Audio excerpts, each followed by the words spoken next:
question, more so I want something in your mind to sort of formulate and think about.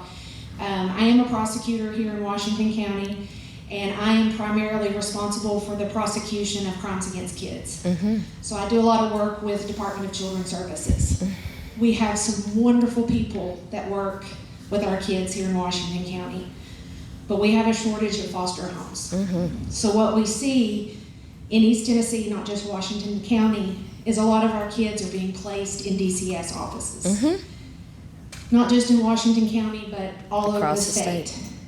Our kids that are going into these offices are not getting education, mm-hmm. they're not getting therapy, they're not even getting proper nutrition. Right. And in my opinion, this is coming out of Nashville. And DCS needs help. And I would like to know, if you know today, but I would like to know what can be done with DCS to help our kids. Because our kids are not being served. And these kids are so vulnerable that we're dealing with every day. It's so interesting that you bring that up, Abby, because I wish I could call y'all all by name, but because I was just having this conversation with some of my colleagues in the county.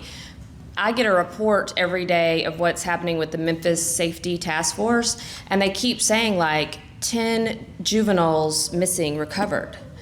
And I'm looking at their ages, and what I know, because again, I was a juvenile public defender, is that these are runaways, and they're likely runaways from group homes or from the office.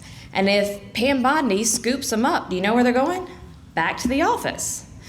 And so, great job for getting them off the street. My assumption is that they are going around and they see someone who looks young out in the middle of the day when they should be at school, and they say, hey, who are you? And they figure out who they are, and they scoop them up, and then they put them on the floor of a DCS office. That does not stop crime. That does not help the kids, okay? So I've actually been working and thinking on this prior to today. So good question. We do have to have different leadership at DCS. It is my opinion. I do think the caseworkers that go into this work, it is a calling and they care.